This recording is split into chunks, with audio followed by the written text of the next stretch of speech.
Welcome, bienvenue, benvenuto, willkommen. Καλωσήρθατε, bienvenida, welcome. Good morning, everyone. We are very happy today with Annika to moderate today's event.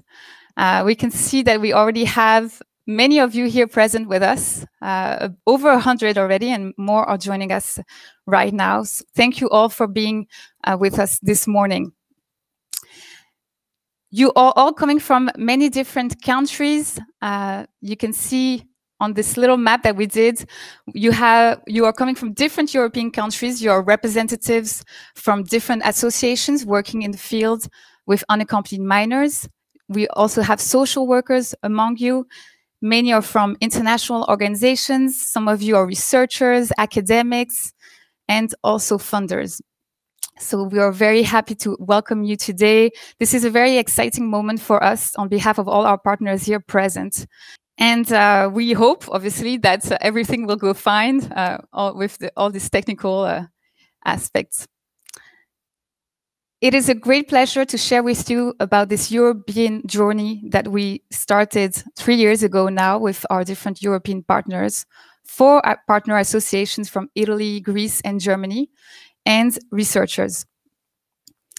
You will hear today from the representatives of these different partner associations about this project, whose goal was to share our practices and our challenges when working with unaccompanied minors.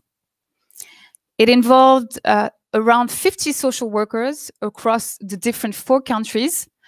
And I know that many of them are joining us today virtually as well. You will hear some inspiring thoughts as well from Professor Ravi Kohli, one of the researchers who was involved with us in this project. And finally, you will get to discover what we are here for today, the production of this collective work, our digital notebook, an online training that we have designed for social workers working on a daily basis with unaccompanied minors. We hope that you will find this morning, that you will enjoy this morning and find it useful for your own work. Good morning, everyone. At this point, please allow me to welcome Mr. Je, who is the International Director of Apprentis d'Auteuil, and I would like to ask him to share a few words with us. Mr. Je?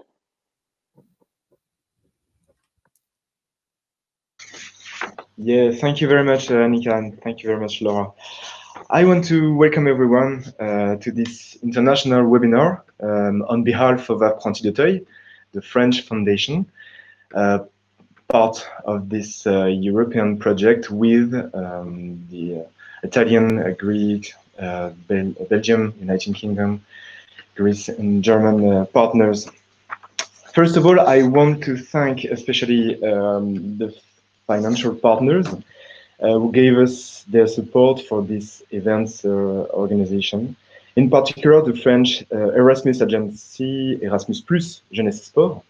The director would give us a short speech, Monsieur Mathieu Romibus, and also UNICEF France.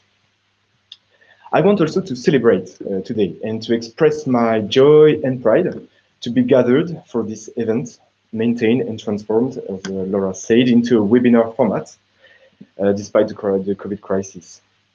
I want to express my joy also because we are in presence, but there are such a diversity of actors from all over Europe and beyond, mixing the social, academic, and political sectors. And we are reunited to discuss about such an important topic. This is very important for me and for us.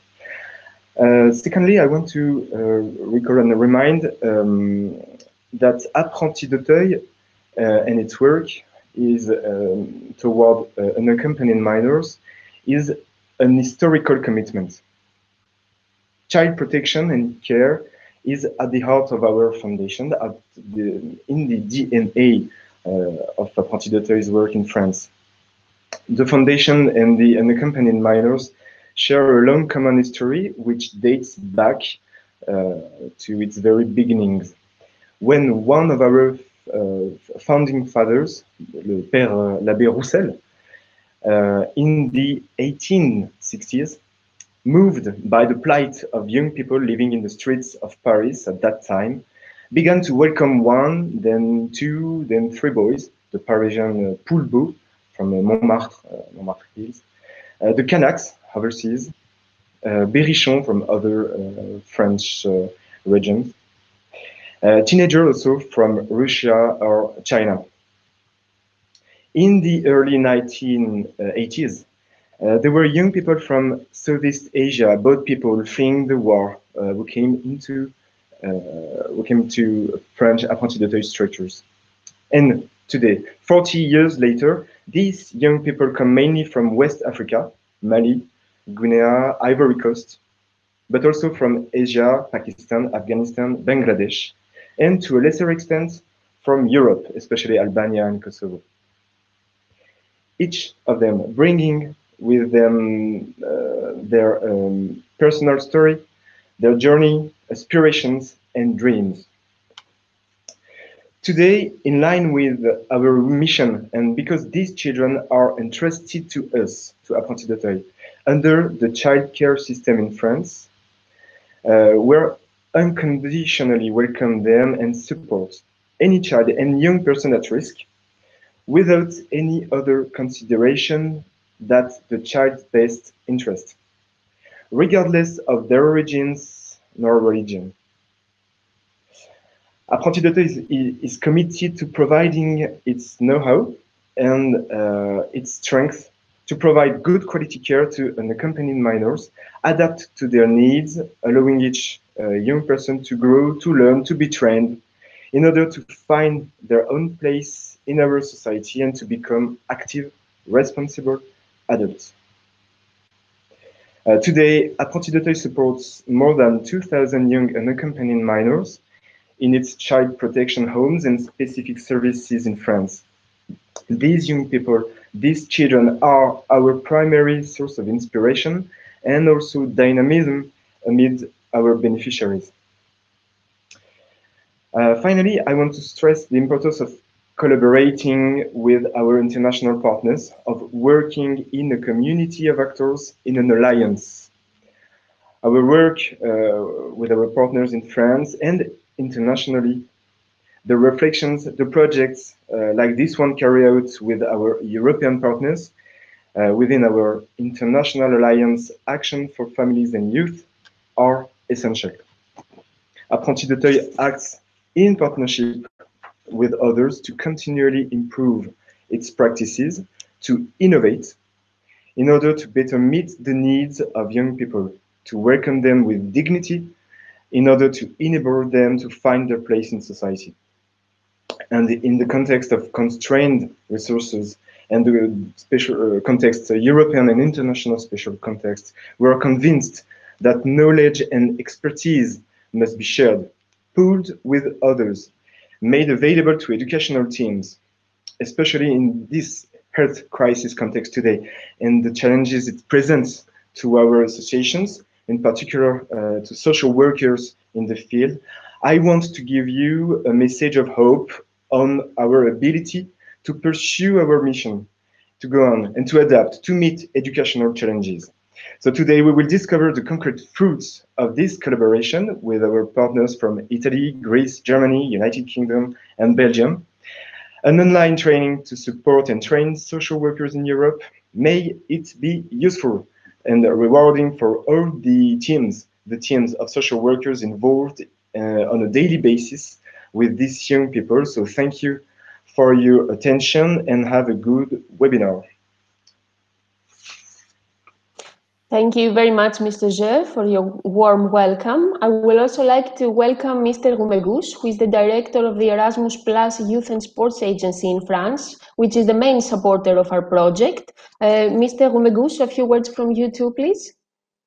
Good morning, everyone. I hope that you can hear me and see me in the camera. So I have the task also to give you some welcoming words because this project, as you said, is supported by the French Erasmus Plus Youth National Agency, and it has been financed by the Erasmus Plus program in the field of youth.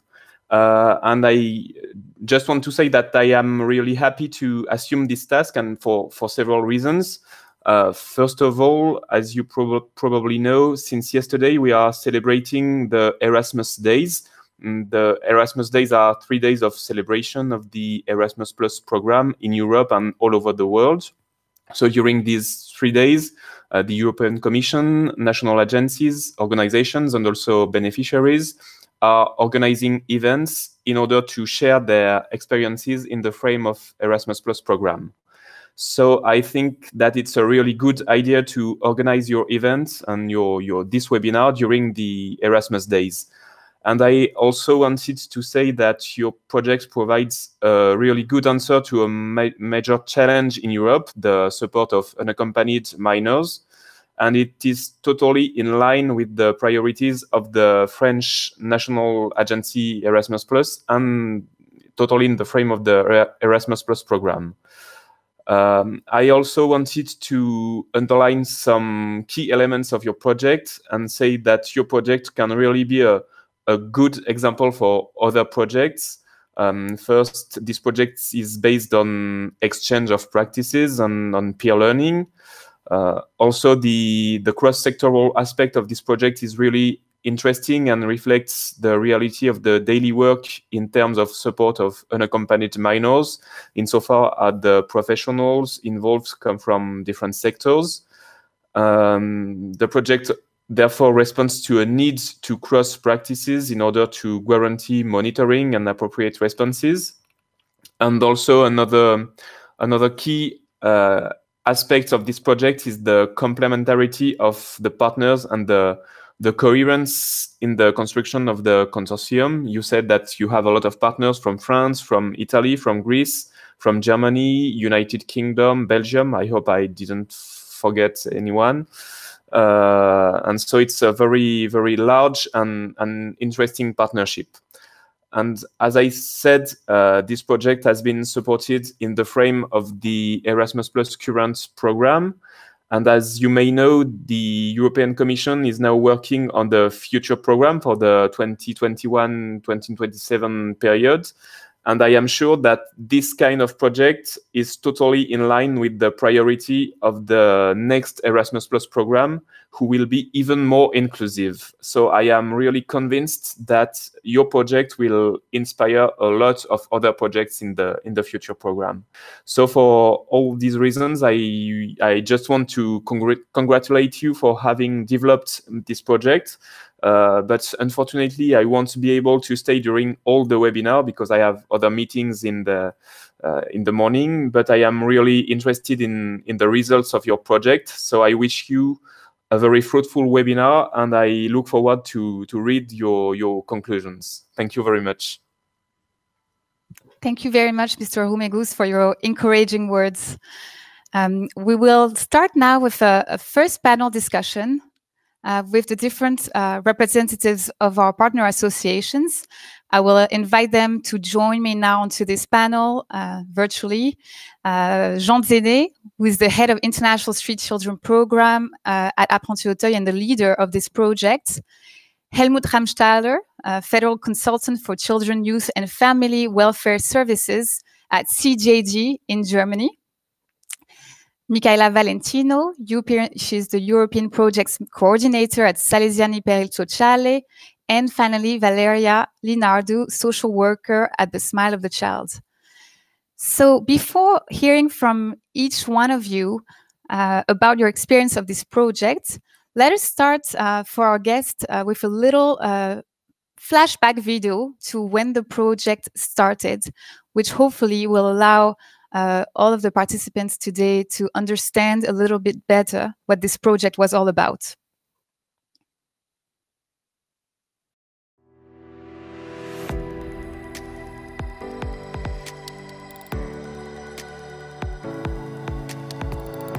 Cette prise en charge du mineur non accompagné, elle est vraiment très spécifique. Avec la situation actuelle et le fait que de plus en plus de jeunes arrivent en Europe, pour essayer d'y trouver refuge, il faut qu'on arrive à harmoniser un maximum nos pratiques et qu'on arrive à devenir complémentaires dans le suivi des jeunes.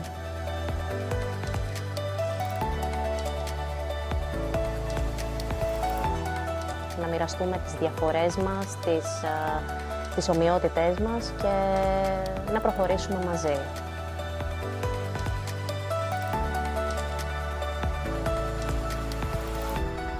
Perché credo che sia una risorsa abbastanza utile e necessaria per migliorare il nostro lavoro con i minori stranieri. Wie können wir es machen? Wie wollen wir das umsetzen?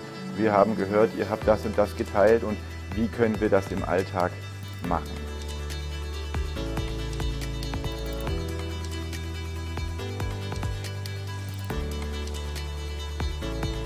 There can be great creative collaboration across different countries. Every time you look up at the night sky, you can see darkness. But sometimes when you look up, you also see stars. And this community of practice is the stars in the darkness.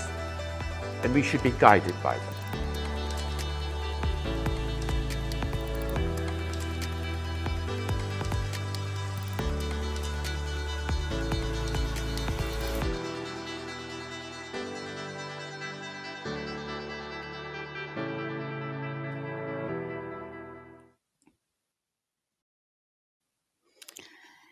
So, Jean, I will start with you. As I was saying, you're the head of the International Street Children Program at Apprentis d'Auteuil in France, and you've been the leader of this project. Tell us a little bit about how did this European collaboration start and why? Thank you, Laura. Like you will see, we like challenges in this project. So even though I'm still learning English, I decided to do this presentation in English. I know that you will forgive my English. Yes, our community was an adventure full of highlights. The idea of building a community of social workers across borders was a common initiative with our European partners. An internal study with our organizations was previously carried out on the reception and care of unaccompanied minors in some of the countries, France, Italy, and Germany. This study revealed our common challenges all over Europe in the care we provide these young people. For example, the feeling of helplessness of many social workers due to the lack of existing specific trainings about the daily care of unaccompanied minors was one of these concerns. We decided to build a community of practices to help provide an answer. The 4 organizations from the 4 countries hosted the meeting. Most of these social workers were able to participate in all the meetings, but with different countries involved, this meant a meeting between different cultures and practices. We have learned to go beyond our cultural comforts to cross paths in order to build a community. This was a great challenge. 4 meetings, the first one in Paris, to define the key topics of our work. In Catania, how to take into consideration the young person's culture's difference. In Athens, how to advise and assist the young person on a daily basis. And in Etof, how to ensure the young person's safe transition towards independence. These topics color our digital notebook. Each social worker has shared inspiring practices to others. Choices were then made of what we commonly wanted to promote across Europe. Researchers have challenged attitudes and practices and put the right word onto them in order to promote them, convinced that social workers themselves are in some way experts. Despite the different cultures and different caring practices, we have managed to unite around inspiring practices, with, for us, a fundamental landmark and learning useful for the daily care of these young people. Thank you. for this introduction, telling us about the initial intuition of this project and objectives. I will now turn to you, Helmut. Helmut Ramsteiler, you're working as federal consultant for children and youth and family welfare services at CJG in Germany. CJG, which is a major organization working in the field of social work in Germany. Jean has just told us a little bit about why the project started and also the challenges and the richness of building a community and working in this intercultural context. What was your experience of work, of this confrontation of work and exchanges? Yeah, good morning, Laura. Yeah, we experienced a lot in this community of practice and knowledge, and I will give you some words to my experience and experience of my team. First of all, good morning, bonjour, and guten Morgen, ladies and gentlemen in all over Europe. My name is Helmut Ramsteiler, as Laura already told, and I'm representing the CGD Association of Christian Youth Villages in Germany. My team of social workers and me were very excited when we started this project, because in Germany, young refugees and migration were a big topic during the time we started. We began with a lot of preparatory work, produced lots of papers explaining each other the differences of how young people came to our countries, the admission process, and a lot of other things. But sharing these differences did not bring us ahead. However, when we came to the practical field of our daily work, of our social workers for and with the minors, we recognized that we came closer to the similarities of our work and to our common ground. First, from the first session of our CPK, the Community in Practice and Knowledge, as you might hear more often this day, we realized that we were all standing in the same field and mostly facing similar challenges. We started to tell each other about our successful methods and practices. We found treasures of useful tools and knowledges and practices in our fields of work with the unaccompanied minors. And even if we explored differences again in our habits, attitudes, approaches, foci of our work around Europe, and now short excursus, but attention, it might be a little prejudice alert. We had more family, for example, we had more family-focused attitudes in Italy versus more care and case-based work in Germany. But more important for our common work was to use this diversity to find out what we share together. And these common strengths are our curiosity, our givingness, our professionalism, humanity, generosity, partiality, and our strong belief in resilience and resources of the young miners. To mention only a few points, there are so many more. In addition, overall, our nearly unlimited optimism and our belief in humanity without borders helped us to think out of this box. And I'm proud to let you take part in this work today.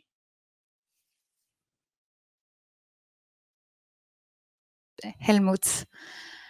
Michaela, you are working at Salesiani per il Sociale in Italy, also an important organization working with vulnerable young people and also young migrants and unaccompanied minors. So tell us a little bit what was important, what did you learn from our caring practices in this project, and what was important for the young people and what this meant for the social workers' practice? Hi, everybody. Thank you for being here today. The work carried out together in these 2 years was so diverse and enriching. We learn about life story of young people coming from different countries. We encourage social workers to exchange about their practice, and we realize that they are part of the same common thread. I would like to synthesize all this process we carry out with the word companionship. How can a social worker be a companion for the young person along his life journey? Companionship emerged in different transversal ways in all the facets of the support of the young person. When they arrive in our home during their stay, and it is a time for them to live. I would like to discuss briefly 4 aspects. First of all, the importance of welcoming the young person in our home or center.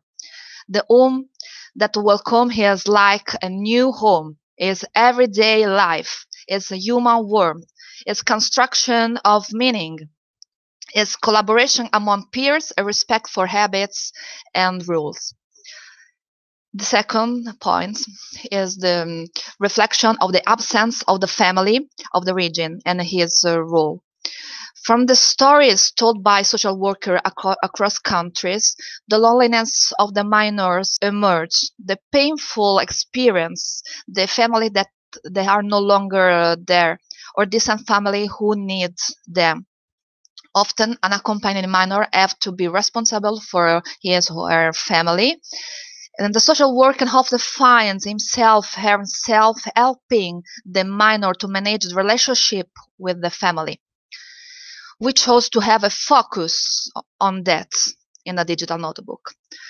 The third point is the need to create a solid network around the young person. At the same time, there is all that is new. The new life, the new world, the new bonds, which gradually consolidate thanks to the social worker. A specific reflection has been carried out around this in our digital notebook, called the Echo Map, an exercise to understand who is around the young person and how the bonds are significant. The last point is the relationship of the social worker with the minor. Her role as an educator and a companion. Here the social worker or educator plays a fundamental role, who becomes in some way a new family for the young person, who takes on an educational, a guiding function, but always trying to establish and respect the right border for both of them. Through our community of practice and knowledge, we learned that young people request proximity from their social worker to be really known, to be really welcome. We found that it is important for a social worker to confront with peers, find a place of confrontation, experimentation, and cooperation, to look for answers and new ways of thinking to improve their practice. Thank you for your attention. Thank you, Michaela. We will finish with a last testimony, this time from Valeria Linardou in Greece. She's a social worker working at the Smile of the Child, a leading player in Greece in the protection of children at risk, and of course, including unaccompanied minors. So Valeria, you are a social worker. So from your experience as a social worker, what do you take away from this project? Well, for me, I have to say that I was from the beginning, from 2017 with you. And I think that it was a precious journey where we have built this community. And I think that we have built a bridge as well. And through this bridge, we have shared our practices, our point of view, our experiences, and our concerns, of course. So different experiences and perspectives enrich this project. People working in this field in a different but at the same time so common way. And perhaps the word common is not entirely correct, but for me, it represents the common feeling that we all had from the beginning, a feeling of not being strangers to each other, a feeling of being welcome, and a feeling of belonging in a new type of family. So through this bridge, we have shared our experiences. We talk about difficulties, and this bridge connects us. And I think that it will remain stable in order to remind us of what we did all together. So I think that we will continue improving our work, continue being active, open, continue learning, and continue being brave, especially in this difficult period of time. I think that the success of working with unaccompanied minors and with children in general starts from the beginning. It starts from the point when the children start trusting you until the point that these children blossom and they are ready to move on with their lives independently. I think that this community and this project brought light, color in a gray period of time. Sometimes when we hear the words unaccompanied minors, refugees, immigrants, we hear more negatives than positives. It is on the news, press, internet, everywhere. I think that professionals working in this field give an everyday fight to prove that there is a lot of positivity in this as well. And I think that we all have to understand that movement is in our nature. It was always like this, and it brings life, not death. So thank you very much. Thank you, Valeria, for this beautiful testimony as well. I think it reminds us of how important it is for social workers to be, to know that they're not alone in this challenging territory, and that and what we've seen through this project, that their challenges are shared across Europe by other social workers. So thank you all for your beautiful testimonies. I will close this panel now so we can move on to the next session of our program. Thank you. So our next presenter played a very significant role in the implementation of the project and in the final formulation of the digital notebook as a useful and comprehensive tool. You will all see that later in the presentation. Professor Ravi Kohli from the University of Bedfordshire, UK, has worked at this territory for the last 20 years. And from a research perspective, he will share some thoughts with you on social work with unaccompanied minors, and finally, how we built together the digital notebook. Good morning, everybody. Lovely to be here with you in this virtual world. Now, I'm being asked to speak for a few minutes in relation to social work with unaccompanied minors in Europe, which is the basis of the digital notebook. I particularly want to thank all of the social workers who took part in creating the content for the digital notebook, and you'll see in my talk why I think they're important. The second thing I want to say is that in a time of COVID-19, we are within and trying to have a relationship with the weird phenomenon of being close at a distance. Now, social work is built in part on just being face-to-face, being human, being able to talk about the intricacies of life and its complexity. And yet, in a COVID-19 context, we are separated. And it's through that separation that we still need to make sense of what it is to be human and to be a good social worker. I also wanted to say this one thing very quickly. In the rest of my slides, more or less, I am addressing social workers directly. But I know that some of you in the audience are not social workers. You are members of organizations, or you're policy people or politicians or journalists, in fact, a number of things. But as I speak, I want you to be, for a while, a social worker just about to embark on their journey through the digital notebook. and I want you to experience the excitement and the apprehension associated with this work. So, off we go. Let me begin by telling you one of two stories that I want to talk about. The stories are in essence about the reconstruction of everyday life, which social workers are good at in relation to unaccompanied children in terms of my research, knowledge and experience.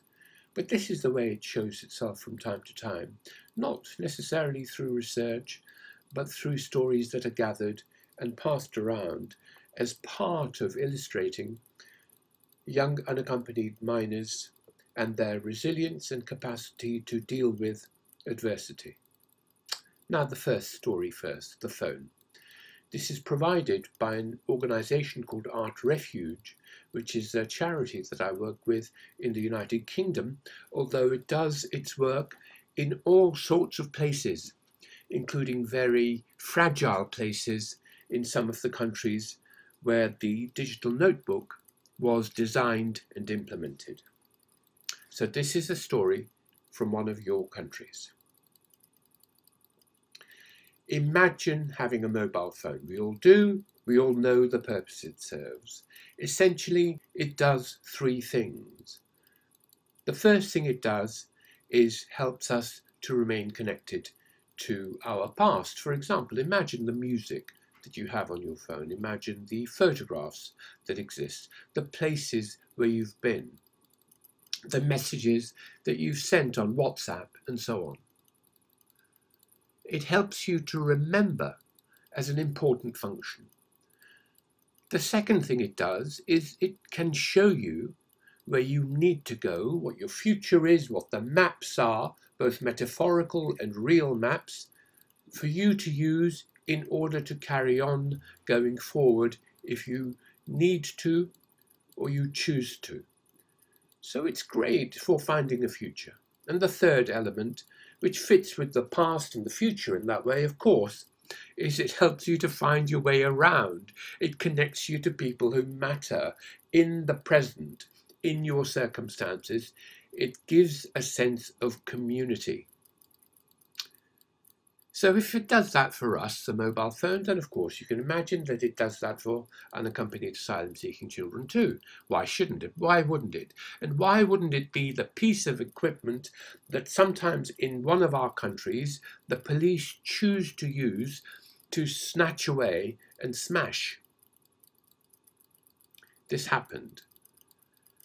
A police officer taking a mobile phone from a young person, putting it on the ground and putting the heel of their boot on the phone until the screen broke, as you can see in photograph 1. But what Art Refuge found was this, that a day or so later, a young refugee walks into one of their art sessions, takes up a piece of clay, molds the clay into the shape of a phone,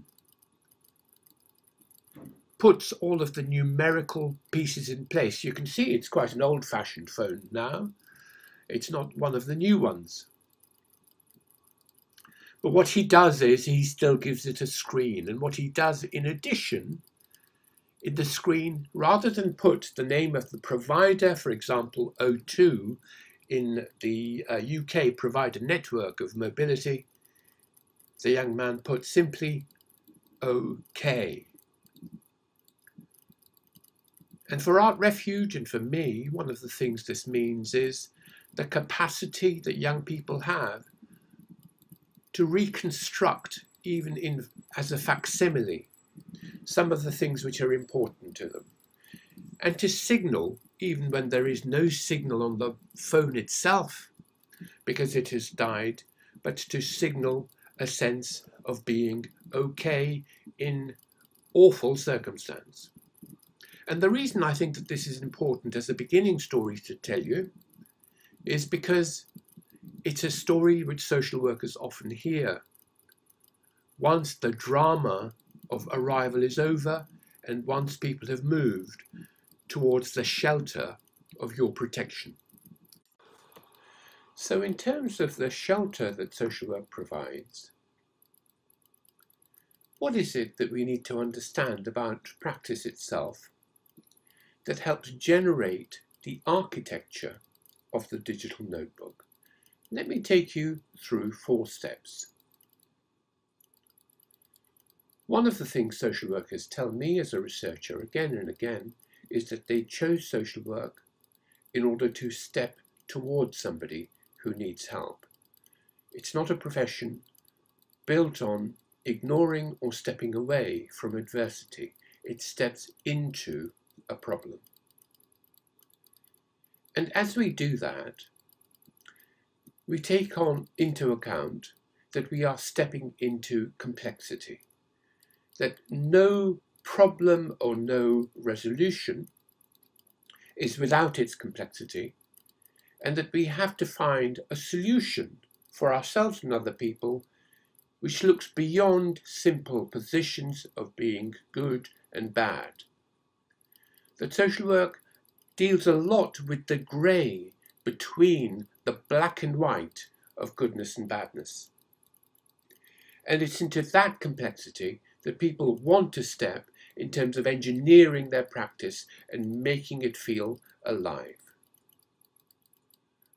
A third element, which is around for many social workers committed to this territory, is that they try to rebuild a life where diversity has a happy life. And by this I mean that they create a sense of diversity bringing good things rather than challenges, rather than conflicts, rather than problems. Secondly, within the borders that they create, diversity learns how to live and breathe, and it is seen as a life-giving opportunity. And the fourth element fits into this process of breathing life into life. That as social work practitioners, we often go to seek out and use frameworks that offer chances to stay alive for people. So we are concerned with the construction of safety, but actually life is always going to be more than about simply staying alive. It's also, importantly, going to be about living the rhythms and patterns of ordinary life which allow us to feel free. So it's those elements which guide our day-to-day practices and which I think we have tried to capture in the digital notebook itself. Good morning, everybody. We recognise that the digital notebook isn't a manual, it's not a recipe book, but we want it to be an experience so that you feel emotionally affected and begin to see the framework of the intricacies of practice in the best way possible. We recognise that the digital notebook is not contextless. It is influenced by who you are, the things that you do as a professional, and the political and broader social context within which it's placed and where your practice comes alive. We hope that the digital notebook is going to help you to think, to know, to feel, to understand who you are and what you need to do and how you need to manage your tasks, as well as find a place in your practice as well as your organisation which is useful to you and young people. And that over time, as you access it, it begins to make sense so that what it is as a product of somebody else's thinking in time becomes incorporated into your own professional practice, into your own political choices, and into the person that you are. Good. Moving on from the dimensions of practice, I want to talk to you a little bit further about the territory of social work in relation to the digital notebooks. Now, in this slide, as you can see, rather sentimentally, I have put a heart and SW for social work in the centre. surrounding it by 3 dimensions which I think speak about practice. The first dimension is the humanitarian, very practical social worker interested in helping an unaccompanied child in relation to a number of other formal helping agencies. Their task, as they see it, is to link the child with medical help, with carers who may look after him or her, with teachers, police officers, lawyers, and immigration officials. So this is seen as a practical way of rebuilding the formal networks of protection and care. Then we have social workers who spend a lot of time with children, who invest a number of hours, a number of days, simply being silent, not talking with the child particularly very much, but listening to the child as they become distressed, when they talk about people who are missing or people who are known to have died. These are people that the child may be looking back to in relation to their past. And the social worker adapts a sort of therapeutic attitude to maintaining a respectful silence when the child is distressed. So these are the witnesses. And thirdly are the companion type practices in social work. These are practitioners who not just bridge with the past and link with the present, they also bond with the child over time. They provide a family-like connection. And in return, what they receive from the child are pieces of information or biographical detail about their friendship networks, the family members who are alive, and perhaps possibly those family and friends who are hidden from the views of public authorities. My point in showing these different aspects of social work practice is to illuminate how rich the territory can be. So let me just say a few things about what I think the community of practice is and the way that it's represented within the digital notebook. First of all, you have a group of practitioners who are prepared to welcome children. These practitioners, within their own boundaries of the organisation, allow the organisation's borders to breathe. So as I said earlier, these are not organisations which are defended against entry. They are sorting out children who need their help. So once they stop being border guards in that way, they turn into guardians. And one of the ways in which, of course, they do that is they explain the rules of living very carefully to children.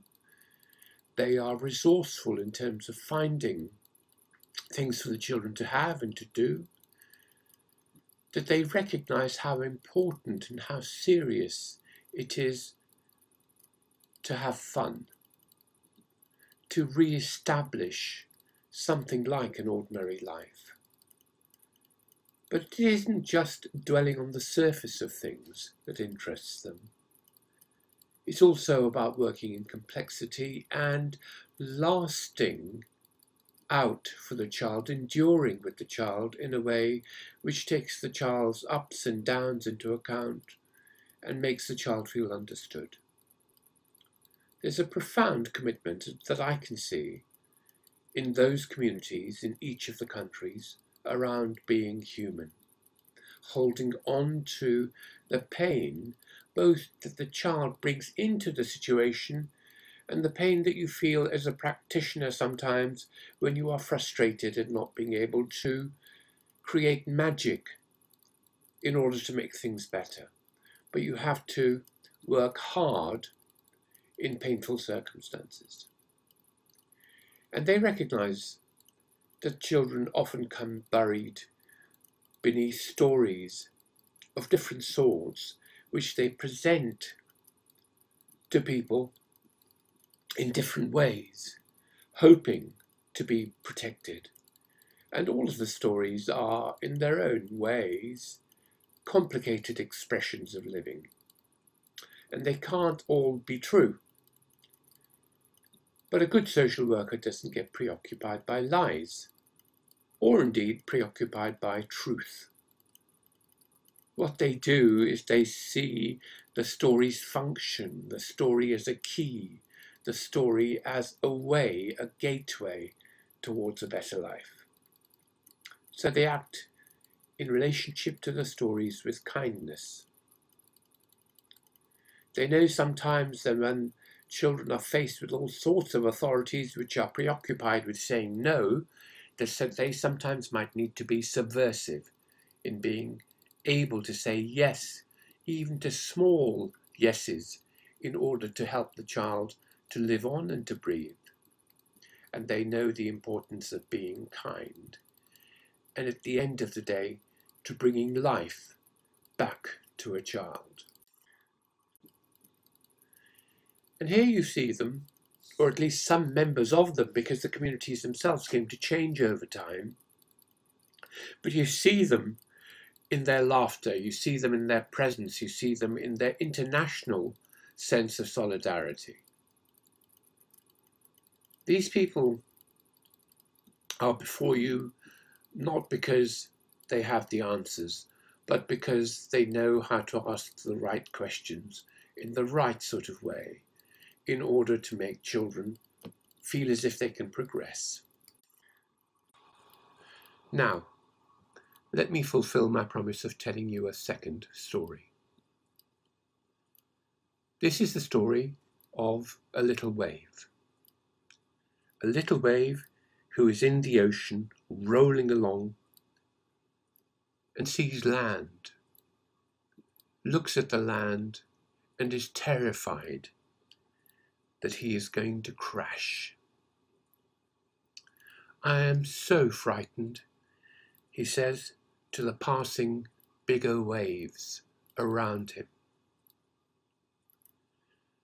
The bigger waves surround him and say, "Don't worry, little wave. You are not just a little wave. You are the ocean." Good morning, everybody. So let me conclude with these final thoughts. When unaccompanied children come to social workers, the pattern that social workers open out in front of them is to understand the children's present circumstances first, then to plan their futures, and then to access their past at a time when trust has been established. It's this curious arrangement of time and the sequence that helps identify practices that build up sustainable lives for unaccompanied children. And in summary, what you do as a social worker is this: you bring order. You bring a sense of the child being able to be peaceful. You help them to establish a predictable rhythm, something they can rely on over time. You offer them, of course, dignity and respect, and of course you would expect that from them too. This is entirely within the realms of reciprocity, that you should not feel as if this is something that you are simply offering without getting something back in return. And you will remember, and I am sure you will have experienced, that children will have often said to you that it's not about them feeling better at a time of getting their needs met. They know they feel better when they are able to put something back into the lives of others. So this element of reciprocity matters in all sorts of ways. Together with them, you will have offered fun, food, laughter as cornerstones of everyday life, as things that make you and them feel understood, feel human, and feel good. And you will have shown some courage in relation to the complexity of their lives. Not just the emotional courage that you need to face the distresses that they bring, but the courage of a champion who can look after them, who can protect them, who can lead them forward. But not doing that in a boxed-in way, not doing that as if it's an equation of life which needs simply to be worked out, but being flexible, being pliable, bending some rules sometimes in order to fit their lives rather than bending the child to fit the rules. These things will lead you forward. These things will lead you into the digital notebook. I really, really hope you enjoy it.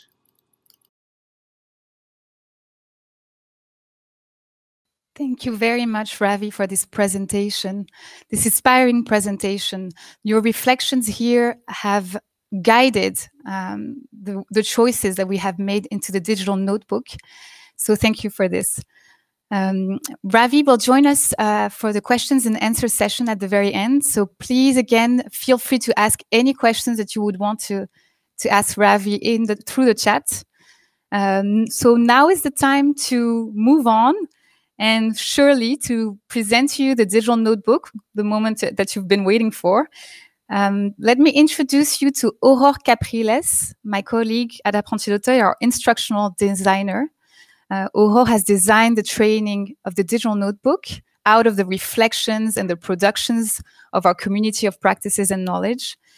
And she will present to you and show you the digital notebook. But Aurore, before we start, or to start, why the name Digital Notebook? Good question, Laura. Thanks for asking, and thanks for introducing me. So in France, traditionally, it's often recommended to social workers to have a notebook on which they take notes about the young people that they accompany. And within care homes, in order to pass on information from one team to the other, there's traditionally a notebook on which information is written about the young people.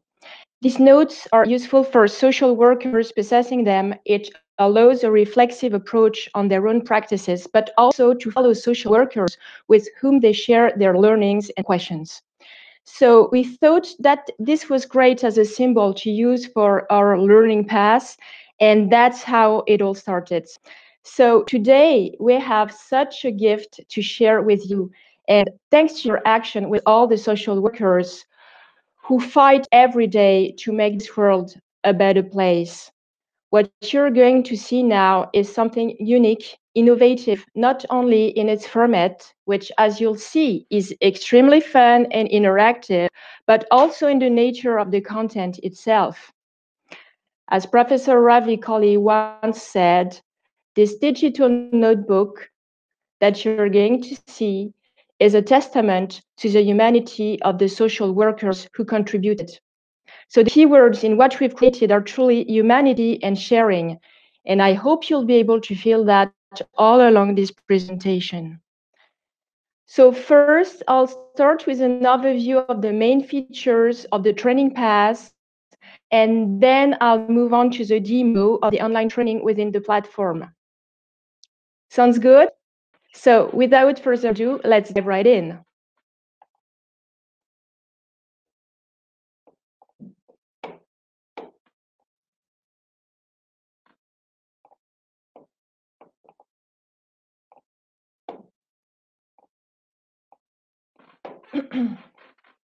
So let me start this presentation with a brief overview of the main features of our very first digital notebook and online training, caring for unaccompanied minors in Europe, responses from social workers. The course is already available in English and in French, and will be available in Greek, Italian, and German by the end of this year. Above the title, you can see our logo, Digital Notebooks for Social Work, both in English and French, which represents the visual identity of the training offer that will continue to develop in the coming years, and of which this notebook is the very first brick. Next to it and below, you can recognize the logos of Apprentis d'Auteuil, of our purpose, and on the right, our founders, Erasmus Plus, and the princely government of Monaco.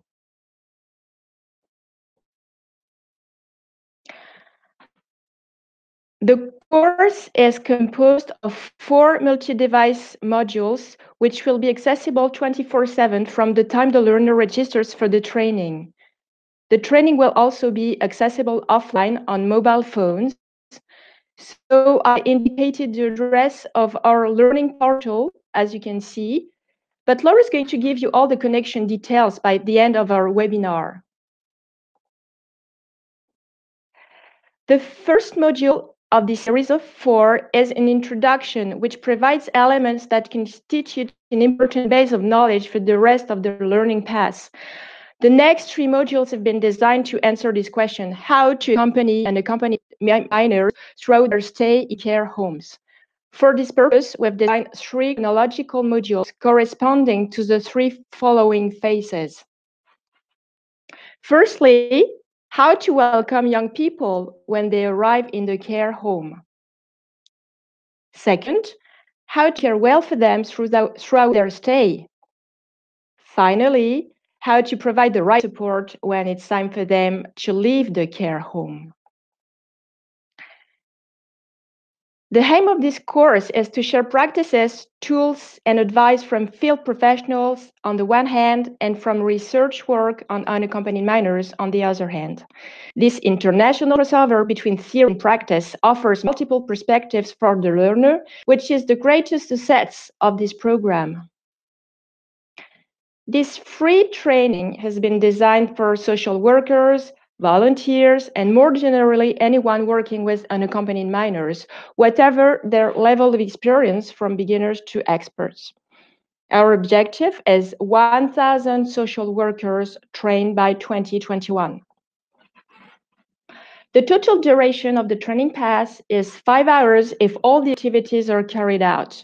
The good news is that the learner will have plenty of time to complete his course, since we give him or her a 1-year access to it, starting from his or her registration. Once the learner has completed the course, he or she will receive a certificate of completion, but as Apprentis d'Auteuil and its partners are not accreditation bodies, the certificate of training follow-up is not meant for formal accreditation. Now, the pedagogical approach. So this path is a peer-to-peer training. It should not be seen as an academic course or one that we aim to manage skills. No, it's a humble yet ambitious tool that aims to help social workers find their own solutions to the situations they face, and invites them to ask themselves the right questions.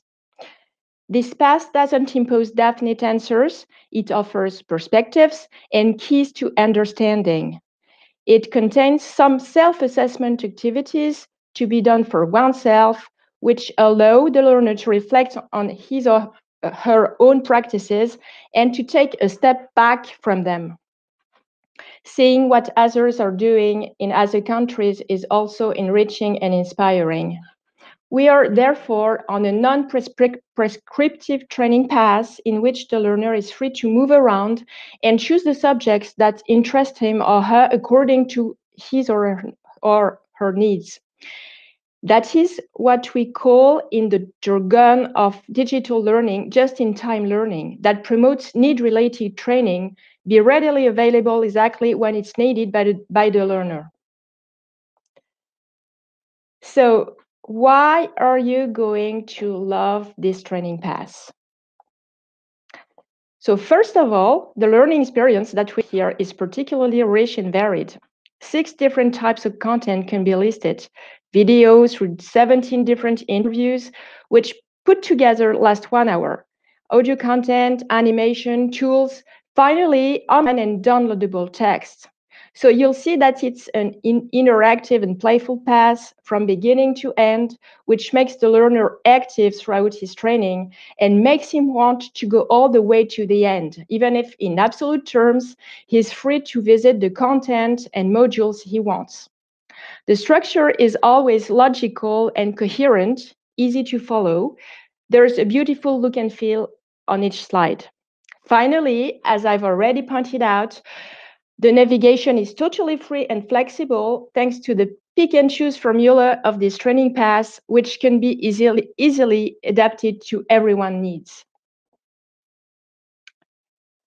I will now proceed to the demonstration of the modules within the platform. So enjoy the show and I'll see you just after. Okay, so let's start this visit by connecting to our platform. So here is the platform's login page. If you look up at the address bar, you can see the name we gave to our URL, digitalnotebooks.riseup, which is the name of the editor, .ai, which is the extension, and that means artificial intelligence. Here a small text to welcome the learner. Training social workers beyond borders. Welcome to your online community. There you can recognize the logo specific to our training portal, Digital Notebooks for Social Work, and then I'm going to connect to the platform. So I created a fictitious learner, Jon Snow. So I enter his login and password. That's it. That's already pre-recorded. It's magic. And now I can log on. So here we can see our learner, Jon Snow, who is registered for his course. At the top in the menu, there are 4 different spaces. So the dashboard here, and if I scroll down a little bit, I see that I have my dashboard with a general view with all my data. Here I have a message from the instructional designer who welcomes me in my training space and gives me some information to help me find my way around. I go back up here. You can see the community tab. It's a space that corresponds roughly to a forum, but not only. It also corresponds to a wall of exchange like the one you find on Facebook or Yammer, on which we'll be able to communicate various information to the learners. Here the catalog in which the learners can look at what is available and register for the course they want. My trainings tab, where I'll be able to find all the courses to which I'm actually registered. So I click on View again to enter my training area. On the left, you have your menu with the different steps of the training path. Step 1, Introduction. Step 2, Arrival. Step 3, Stay. And Step 4, Go. So if I want to do the course in chronological order this time, I will start here. But I can perfectly navigate from one step to another in the order I want according to my needs. So in the introduction, we'll find very useful and important tips that I give to learners before they start the training to improve their experience. At the end of the training, and I'll say it later again, I inserted a learner's survey to gather learners' feedbacks. So as far as we're concerned, we're going to do the visit in chronological order, so I'll start with the introductory module. So as you can see, the window's a bit small, so I'm going to click right away on the double arrow as I do there to enlarge my window and have a much better view. Wonderful. So I enter the player that is composed of 3 distinct parts. On my left, I have the menu with the different slides. I can navigate from one slide to another in any order. I can decide to hide the menu by clicking on the vegan burger here. There I have the title of my training on the top right, the resource center that allows me to download PDF if I want to find the texts that are in the module and print them, for example. But don't print them if not necessary. Think about the trees. So I'm going to start my training by clicking on the Start the Journey button. So here is an introductory video. Each module is structured in the same way. That's to say, we start with an introductory video that presents the different topics that are dealt with in the module. So here we see the wonderful Professor Ravi Kohli, who introduces the whole course and then the different themes of this introductory module.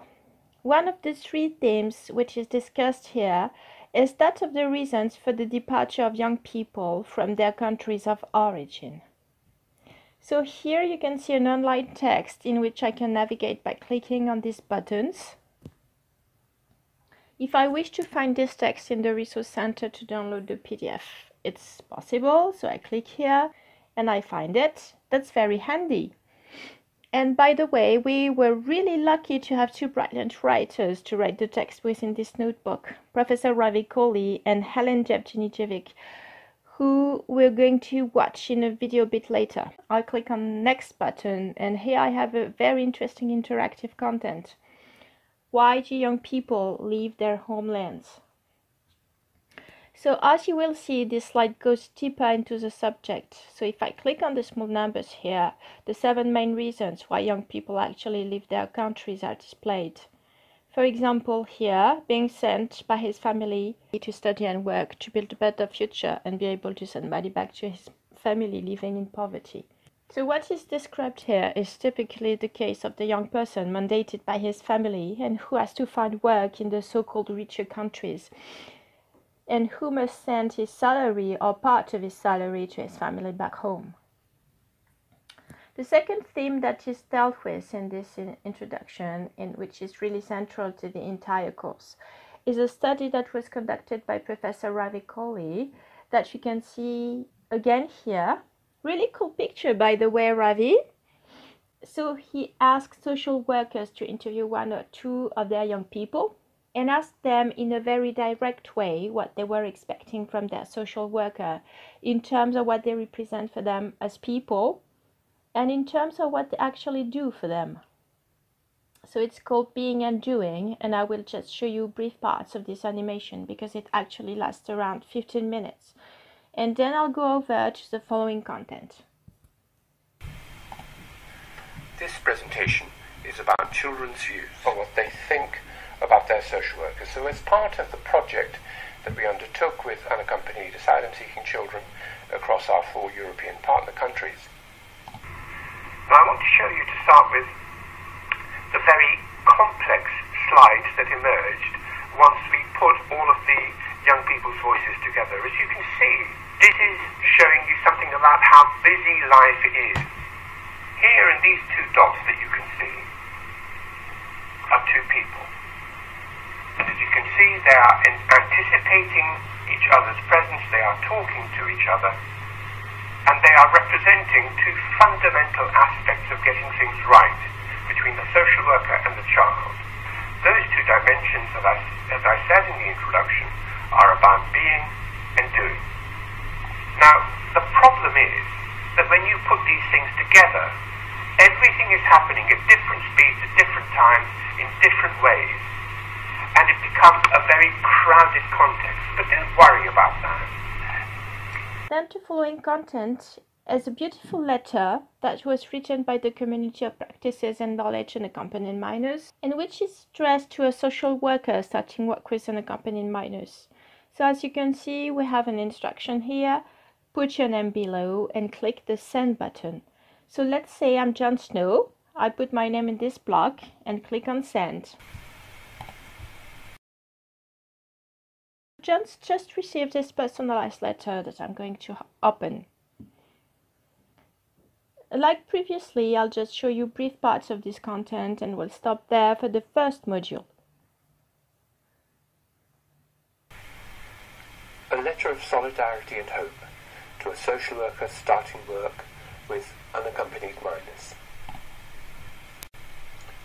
Dear colleague, so you're about to work with unaccompanied minors. We thought we'd write to you and say some things that are important to us and to wish you well. The basic of this work is respect. It doesn't depend on which culture, religion or gender you and the young people have. If you respect them, they will respect you. Create a calm, warm and friendly environment with your colleagues so that your companionship and your solidarity brings a positive vibe to your job with the young people. And never forget, little acts of kindness can make big differences. So the letter is signed by the Community of Practices and Knowledge Unaccompanied Minors. Here you can recognize the logos of all the organizations that contributed. And the voice reading this letter Yes, indeed, you've guessed, was that of our dear Professor Ravi Kohli. So let's get started with second module, welcoming unaccompanied minors. And as I was mentioning earlier, it corresponds to the first phase of the care process, as early said, the arrival of young people in care homes.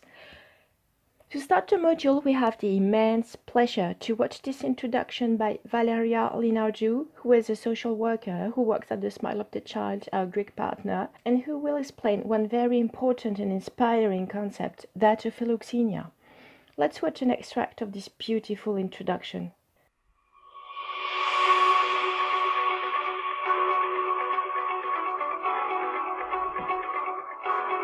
Hello and welcome. My name is Valeria Linardiu and I'm a social worker at the Smile of the Child, one of the major actors in child protection in Greece. I'm very glad to present you today the second module of the program Welcoming Unaccompanied Minors, in which we'll discuss how to welcome unaccompanied minors when they arrive in our care homes. This module was created by a group of European social workers and researchers to share a range of course materials providing social workers, volunteers, and anyone working with unaccompanied minors with inspiring educational practice, tools, and advice. Now, as a Greek person, I would like to share a concept with you that is very close to my heart. This concept is philoxenia. Philoxenia means liking strangers or hospitality, and is the exact opposite of xenophobia. The definition is much deeper in Greek than what is commonly understood in other languages. It means a love for strangers, even the ones you might disagree with or feel afraid of. According to Homer, who wrote the Iliad and the Odyssey, philoxenia is an act of virtue. Strangers were protected by the gods, and the need for philoxenia emerged as a result of long journeys and wars. Today, social workers should be committed to the principle of the uniqueness of each person they work with. They should understand the powerful and perpetual meaning of philoxenia, especially when working with unaccompanied minors. So, how in concrete terms do we put the concept of philoxenia into practice? This is exactly what we're going to see now.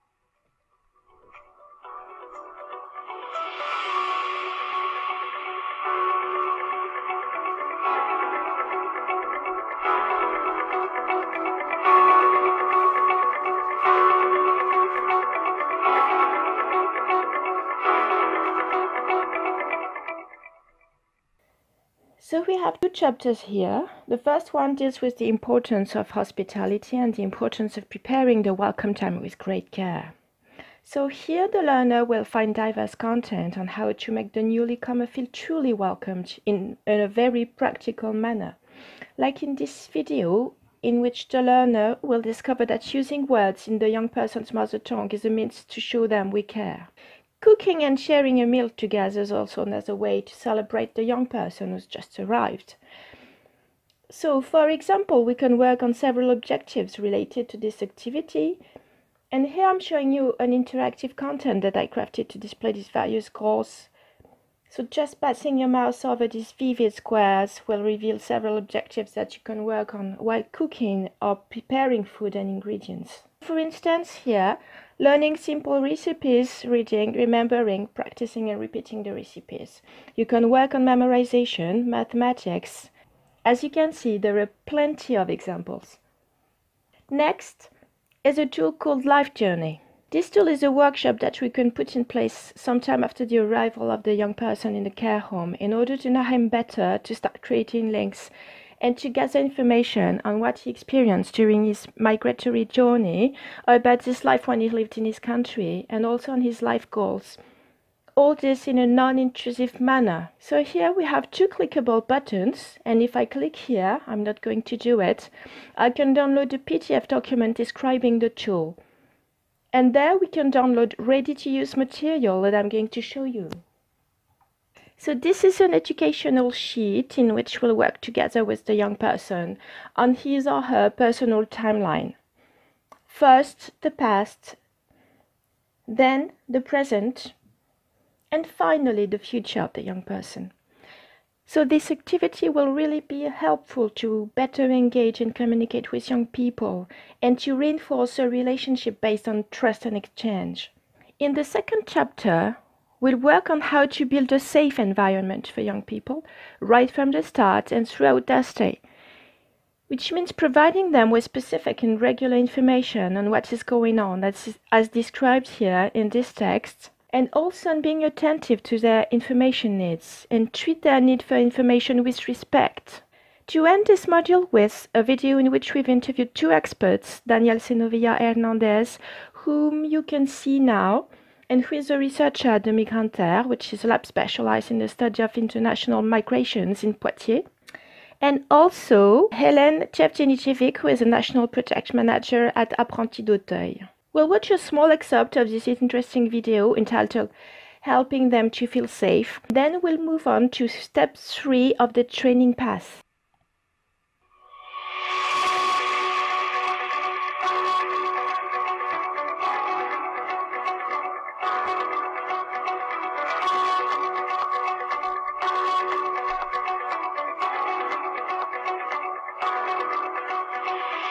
We collectively found that safety is the first and most important thing for unaccompanied minors when they arrive in our homes. There are three main dimensions in the question of safety. The first dimension is the legal dimension. For example, something very important is to tell them what is going on administratively and legally for them, so they understand and they feel safer to understand their situation. The second dimension is the practical dimension. It's very important to take the time to welcome them warmly and personally and to respect them as human beings and treat them with dignity because they're human beings and we are all equals. Last thing, which is very important, I have to recall that the right to information is a necessary step to exert the fundamental right of the child to express his or her views, which is set up by the Article 12 of the Convention on the Rights of the Child. So I hope you've enjoyed this quick overview on how to welcome unaccompanied minors. Now let's explore together step 3 on how to accompany young people during their stay in care homes. So let's now discover daily companionship, which is the longest module of this training path. The module starts with a video introduction by Jean Zenet, who is in charge of the international program for the protection of children in street situation at Apprentis d'Auteuil. I'd like to show you a specific excerpt of this video in which Jean evokes an episode of his past at the time when he was an educator. He tells us the story of a young African boy whose name was Magloire and who left his family and life in Africa for Europe. So let's listen to this beautiful true story. Pour terminer, j'aimerais vous raconter une histoire, celle du jeune Magloire. Magloire, lorsqu'il arriva dans notre structure, il était toujours silencieux et renfermé sur lui-même. Il ne disait pas un mot. Cette absence de parole m'inquiétait énormément. Je me sentais totalement impuissant face à lui. Je ne savais pas comment faire pour l'aider. Et puis, après quelques mois passés ensemble, il commença à s'ouvrir et à me parler. J'ai découvert que son silence cachait un lourd fardeau. Il était l'aîné de sa famille. Son père était décédé, laissant à la famille pour seule possession un troupeau de bœufs. Le jeune avait décidé de se lancer dans l'aventure de l'Europe. Pour financer le voyage, la famille vendit tout le troupeau. Magloire était parti avec l'espoir qu'une fois arrivé en Europe, il trouverait un travail et enverrait de l'argent à sa famille restée au pays. Bien entendu, vous devinez la suite. La réalité fut tout autre. Il ne peut rien envoyer. Passer du temps avec lui et connaître son histoire personnelle nous rapprocha. Ce rapprochement lui permit de reprendre confiance et lui redonna la force de continuer à se battre pour lui et pour sa famille. L'accompagnement au quotidien des mineurs non accompagnés va bien au-delà des simples démarches administratives et du suivi de son dossier. Accompagner un jeune au quotidien signifie être capable d'être là pour lui, lorsqu'il a besoin d'être rassuré, lorsqu'il a simplement besoin de parler ou de ne rien dire pour partager ses espoirs, ses rêves, ses pleurs et ses rires. Bonne formation. Thanks, Jean, for this great sharing of experience. It emphasizes again the importance for educators to develop qualities of listening and pinpoints the importance of showing them an attentive and gentle presence, always respectful of their personal and own rhythms. So we developed 4 different chapters here. The first chapter discusses the importance of helping young people to rebuild an ordinary life with ordinary patterns of living that young people often lost during their journeys to Europe. Here again, the learner will find plenty of activities and content. He'll be able to watch video interviews of educators, read texts, and here, for example, we focus on the importance of play and of fun activities to rebuild the daily life of these young people. So still more video and texts, and I'll make a stop here to show you this interview of Claude Chevalier, who is an educator at Apprentis d'Auteuil. In this video, she described the specific activity that she's put in place in her own care home. The video is called Group Talks, so let's discover this inspiring practice.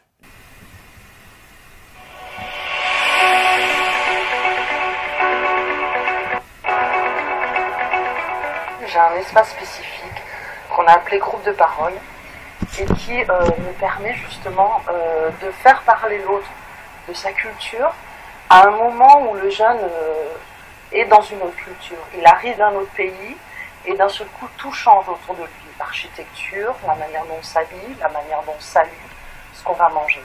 Et donc dans ces groupes de parole, je cherche un objet commun qui nous rassemble tous. Et par exemple, on va parler du mariage, et ça va être un échange. Dans ton pays, comment on se marie? Dans mon pays, comment on se marie? On peut aussi parler des... Qu'est-ce qui t'apporte le bonheur? Est-ce qu'il y a des objets chez toi, dans ton pays, qui apportent le bonheur? Et quand c'est comme ça, moi j'arrive avec un fer à cheval, un trèfle à 4 feuilles, et du coup les jeunes se disent, eux aussi, ils ont des choses qui nous sont communes. Nous aussi, on a des croyances un peu comme ça, un peu parvenues. Le trèfle à 4 feuilles qui va t'apporter quelque chose. Et il y a quelque chose de l'ordre d'une libération. Et ce qui est aussi intéressant, c'est qu'à la fin, c'est pas comme une magie, on se remercie tous. Ça veut dire que d'avoir travaillé l'interculturalité, tu t'es enrichi. Tu vois, tu as appris de l'autre. Moi, j'ai envie de dire que l'interculturalité, c'est une richesse et qui te ramène simplement à une humanité. On a tous des points communs. On fait tous des choses, on les fait peut-être de manière différente, mais on est humain, tout simplement. The following content is a tool that is called the Care Pathway Board Game. So it's a tool that will serve to discuss with the young person his needs for a more or less close support from the educator, as well as the needs to interact with people other than the educator. This game can be played throughout the stay, that is, from the arrival of the young person until his or her departure from the children's care home. There are 3 clickable buttons. The first 2 are PDFs that are a description of the game and instructions to play. The third is ready-to-use material that is printable and that consists in a game board with different decks of cards. Just showing you the gaming board and the 3 colorful decks of cards that are really nice to play with. Let's explore what's next. Chapter 2. Chapter 2 deals with the notion of time. Our goal here is still to help young people find again the notion of a normal life, which will lead us to explore the way that unaccompanied minors perceive time, the emotional time, as well as the cultural time. The educator's mission will be to rebuild a mutual temporality with the young people.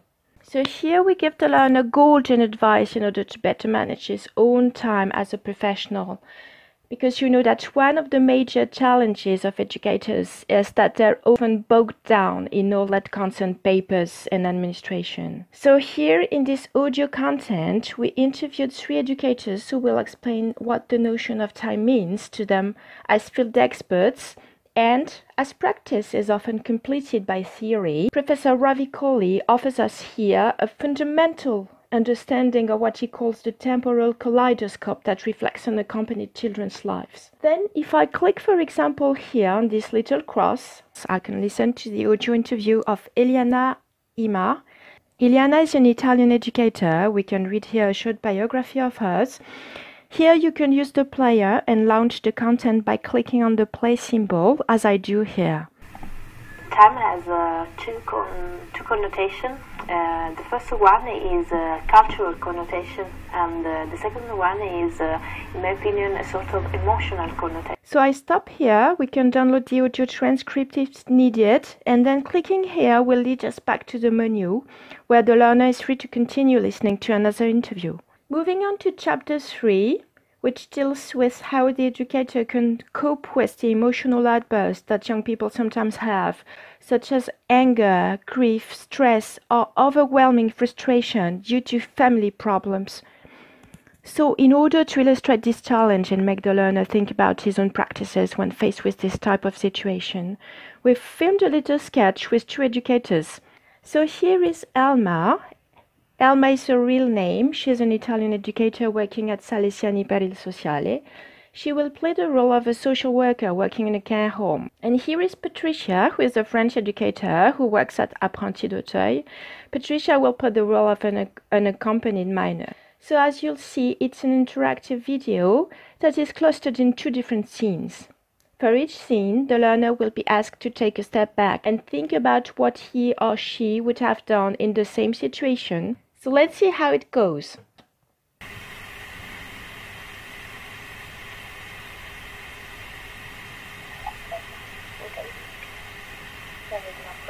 I want my pocket money!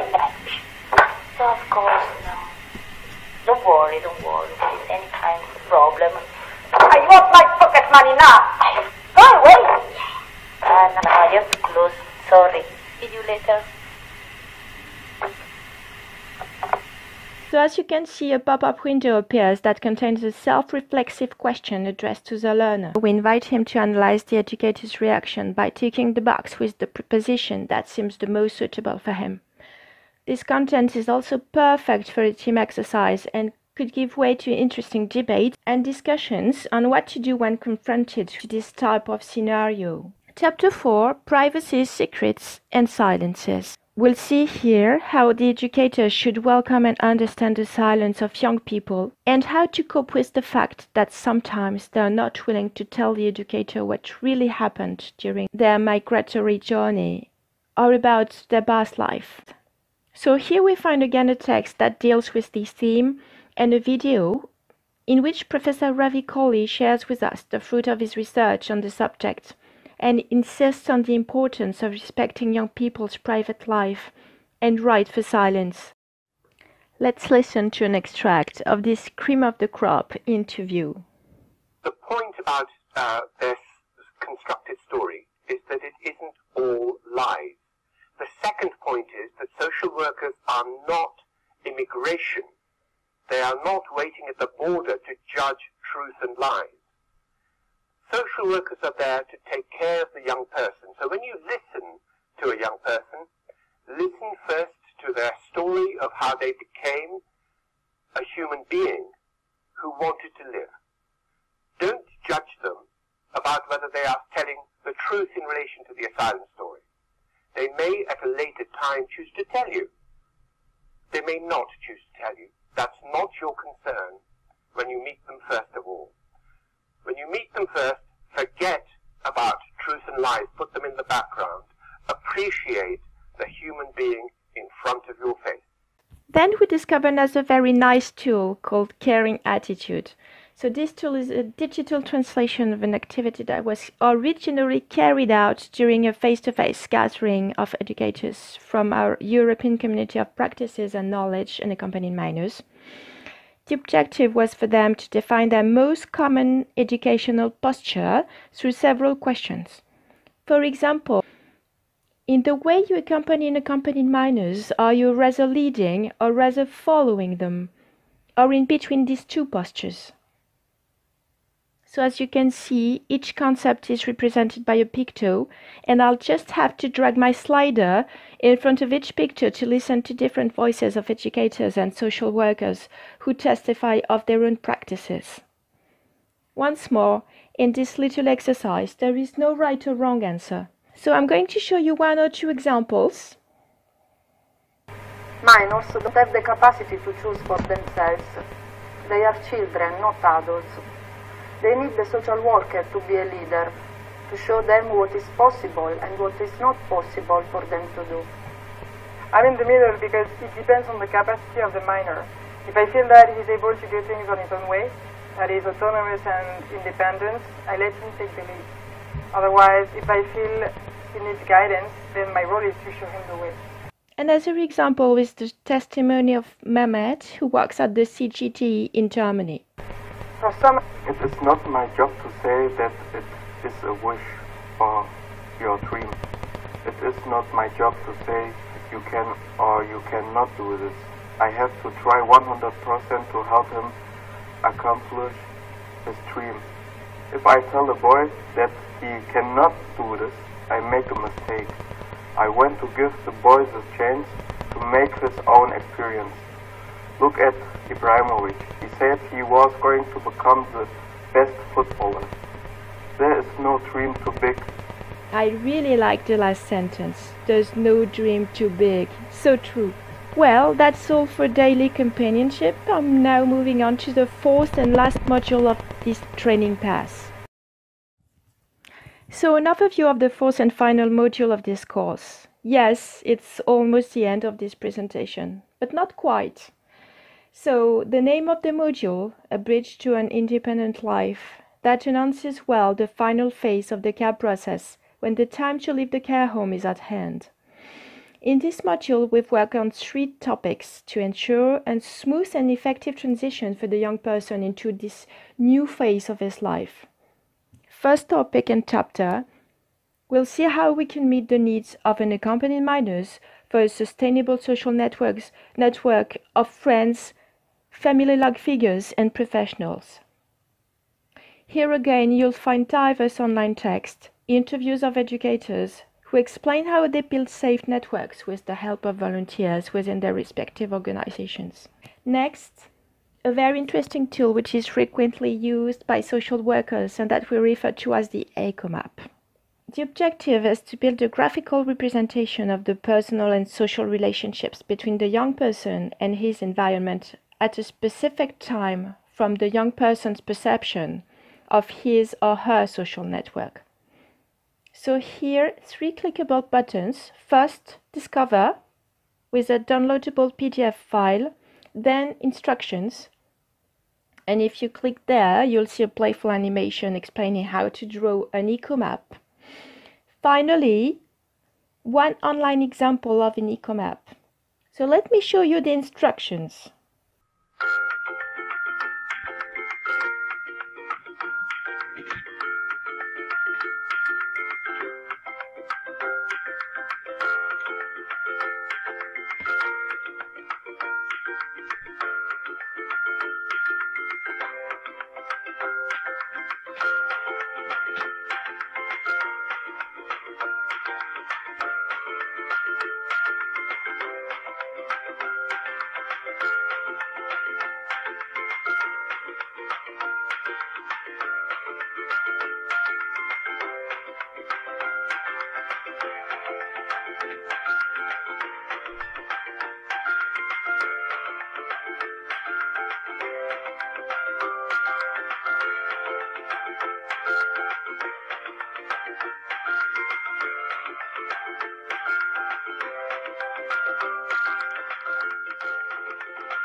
So at the end of the animation, the learner can indeed download a recap by clicking on the arrow here. Easy peasy. So now let's see what the online example looks like. Here's Sunil's EcoMap. Sunil is a fictitious unaccompanied minor. So when I run my mouse over the pictures, I can see the different roles that are held by people and institutions in Sunil's network. This representation goes well beyond simply biological relationships of the family that we have here. It also takes into account the external links, such as friendships that I show you here, education and employment, professional and institutions, without forgetting the quality of these links. So doing this nice exercise is another way to show your interest in the young person's life. Chapter 2 deals with the topic of safety, which is a thematic that we already have worked on in welcoming unaccompanied minors. So working on safety in the few months before the young person leaves the care home is of paramount importance, and although the legislation is different in every country and the situation of each young person is specific, there's common ground on which the educator and the young person have to work and which we have assembled in the form of a checklist. So here is the checklist, and as you can see, it consists in 5 different fields: administrative procedures, housing, professional life, health, and budget issues. Therefore, once you've gone through these various fields, you can download the checklist by clicking here and print it if needed, but still think about the trees. So I move on to chapter 3 that discusses how to say goodbye to the young person. Organizing meetings with former unaccompanied young people who've been there before, setting up specific rituals to accompany the young person can be a good way to ensure a smooth transition into independence. So here again, we give relevant and useful advice coming from the field and mainly in textual form here. The conclusion, a very inspiring video to conclude this training course, in which we interviewed several educators from the community of practices and knowledge unaccompanied minors. We asked them how their job, that is to say, working with unaccompanied minors, has changed or has impacted their lives.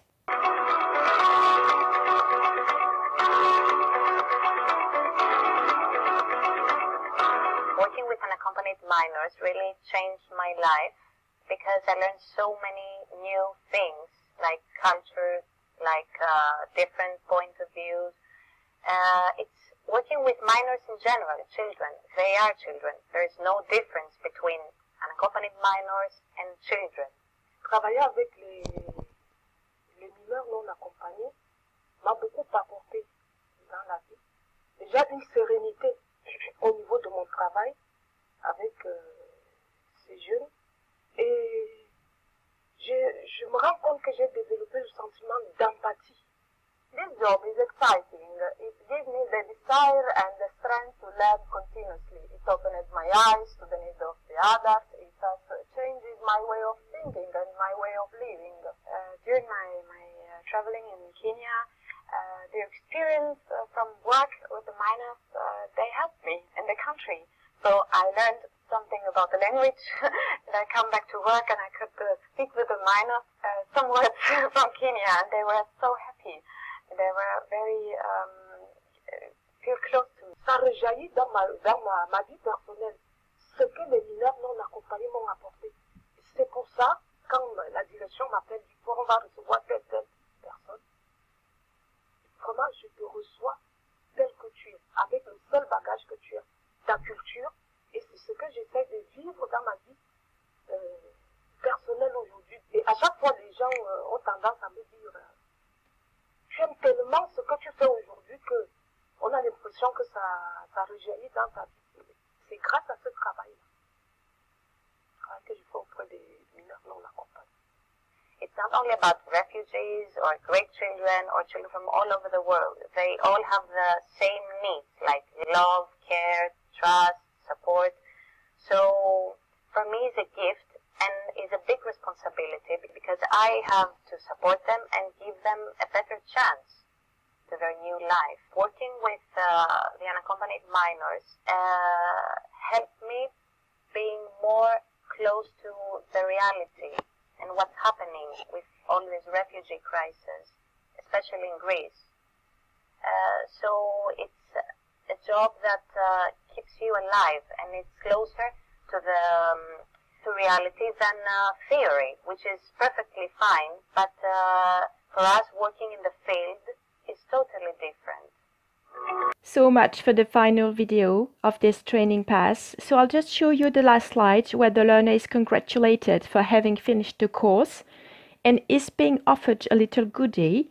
So when I click here, I can download a nice poster with 21 good practices on how to accompany unaccompanied minors. So of course the learner can print this poster and post it in his care home. As I know you don't want the demo to end here yet, I'll show you one more thing. So when the learner returns to his learning path, there's just one more little thing he needs to do, which is, as I was telling you at the beginning of this presentation, answering a short survey in 5 points. First, the learner should tell us if the course has met his expectations. He can choose the number of stars that he wants to attribute to this question. Then he's got to tell us if he would recommend this course to one of his colleagues, what his 3 favorite contents are, and very important, which practices or advice or tools he's going to use when he'll be back in the field. Finally, what suggestions he could give for us to improve this training. So once he's finished to fill this, he returns to the top of the page, he clicks on Finished, and a beautiful pop-up window appears to congratulate our successful learner for finishing his course. This is the end of this presentation. Thank you so much for all your attention. I hope you had a great time and that this presentation has lived up to your expectations. Thank you. So thank you very much, Aurore. I'm sure it's much more clear for everyone now after the presentation and the demo, and I'm very sure that everyone is looking forward to using the digital notebook. As we are now finished with our interventions, I think we can start with a question and answer session. Thank you very much for already submitting your questions, and please continue doing so through our chat. We can start with the first question now, that is addressed to Ravi. In what way is the digital notebook useful in practice for social workers? Thank you, Jeanne, for asking that question. Really, I'm pretty convinced, looking at the presentation today, that the digital notebook provides the scaffolding around which your practice can grow. The idea is to provide a framework which is clear and coherent and shareable across the different communities of practice in Europe, which means that the local growth of practices can use the framework in a constructive way. So I feel very encouraged by both the comments and the questions that are emerging. But our purpose right at the beginning was to make sure that we provided something which was attractive and useful for practitioners, first of all, social work practitioners. And I think we've got there. Thank you very much, Ravi. We can now pass to the second question, which is for Aurore. Will the learners be able to interact online with other learners from the different countries?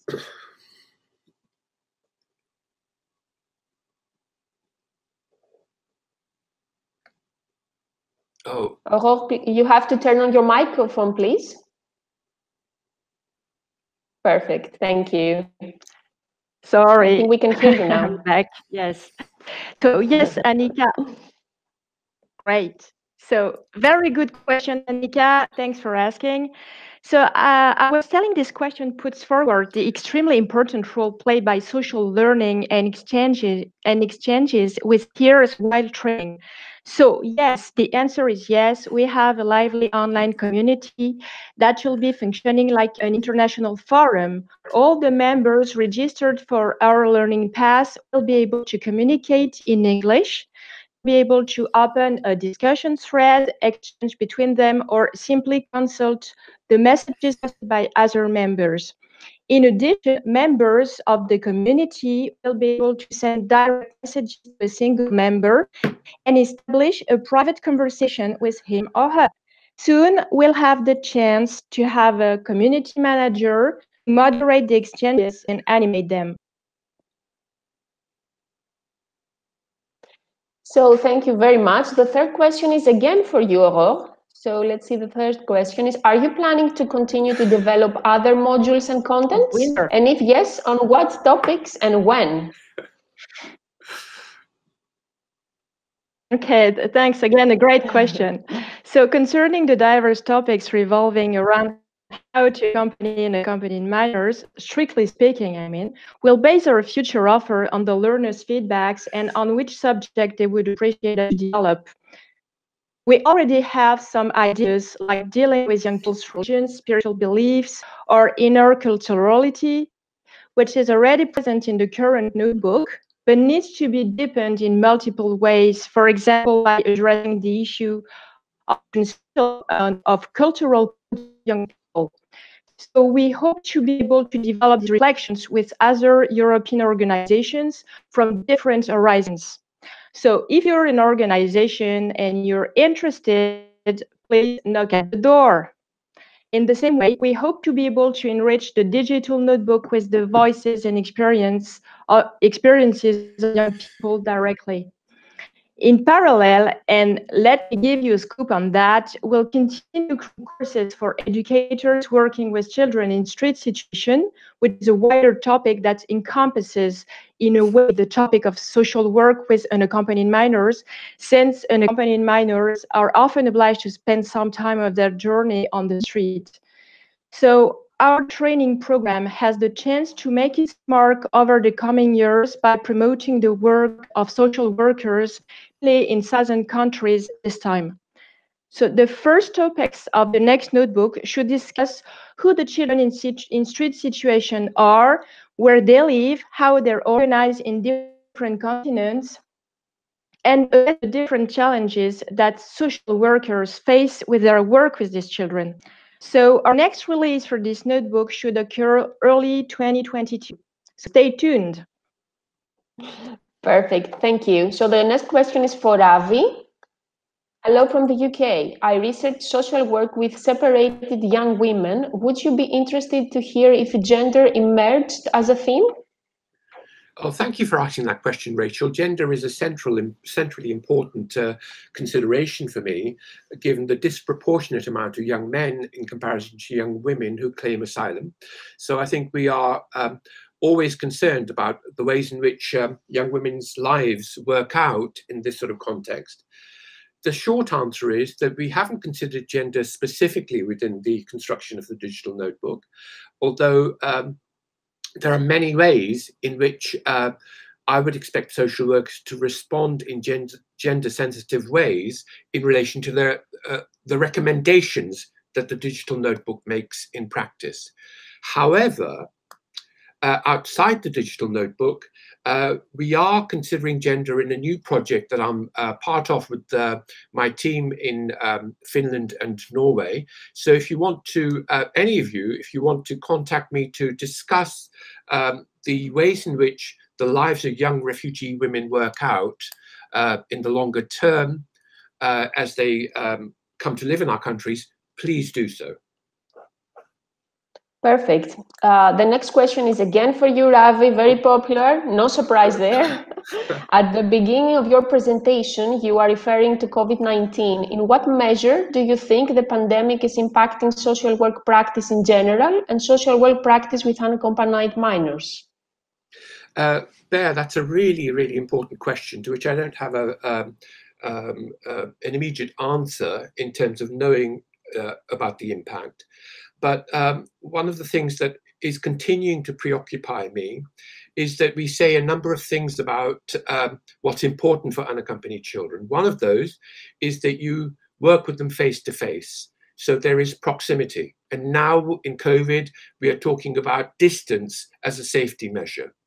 The second thing that we often say is that get into their lives in a kind of spontaneous way. And COVID has created the death of spontaneity for us. So we always have to be working with them in very precise and remote ways. So I think those two examples are ways in which practice is being contorted. And so my invitation is to think in a conscious way about how closeness is preserved at a distance, which is what I was referring to at the start of my talk earlier, that these are really rough, horrible, alienating times. And we have to find resourceful ways of staying connected and being human with unaccompanied minors. And I think that'll have different flavors and colors for different people over different contexts. But basically, the invitation is still the same: stay closer to distance. Thank you, Ravi. The next question is for Laura. When will the notebook be available in French, German, Italian, and Greek? Are other languages planned? Thank you, Annika. So the digital notebook is already available from this day in English and in French, and it will be available in Greek, German, and Italian by the end of this year. We have chosen the languages in priority of our partner associations that were involved in this project, but we remain open in the future to having other languages if we secure more fundings. Perfect. So, Aurore, a question for you. I could understand that there is no assessment test. Why so? Okay, so I know this point can be tricky to understand, but when we started this project, we asked ourselves what we wanted, and we came to the conclusion that what we wanted to propose was a sharing of experience. And what I want to pinpoint here is that our goal wasn't to manage skills, but to offer the learner tools, practices, and advice in order to help him or her to find his or her own solutions when facing a challenging situation and to inspire them. So when you're an educator, you don't want to hear about final and definite answers that would be set in stone. Social work practice is not an exact science, and our goal wasn't to provide any recipe book either, as Professor Ravi Kohli said. So each educational situation needs to be analyzed, and each young person is an individual with a personal history, a psychology of his own, and specific needs. When we started this journey, all we wanted was to keep, share, and capitalize on all that great material that had emerged from this marvelous think tank that is the European Community of Practices and Knowledge. Perfect. Another question for you, Laura, please. What is the specificity and the added value of the digital diary compared to other online training courses on unaccompanied migrant children? Thank you for this interesting question. I think you've seen it in different ways today, how different the digital notebook might be if you know other trainings that exist. First of all, we know that there are other trainings that exist, of course, online trainings on unaccompanied minors, but we decided here to have a specific focus on the daily companionship, on the role of the social worker towards the child. And this is very specific to our training. It's of course complementary to other existing trainings. And I think that here we talk about a specific aspects of this relationship of the social worker towards the young that is not entirely covered by existing trainings today. Thank you. The next question is for you, Ravi. In the context of growing waves of asylum-seeking children, what do you think will be the main challenges for social workers working with these children in the coming years? How will our work be transformed according to research? I think the challenges there are familiar ones. The strength of the challenges might increase, but the ones which have been apparent for a number of years remain the same. For example, the ways in which we get preoccupied by the word no in relation to allowing unaccompanied children to come to us. Yes is a much harder word to exercise and to display in relation to the presence of unaccompanied children.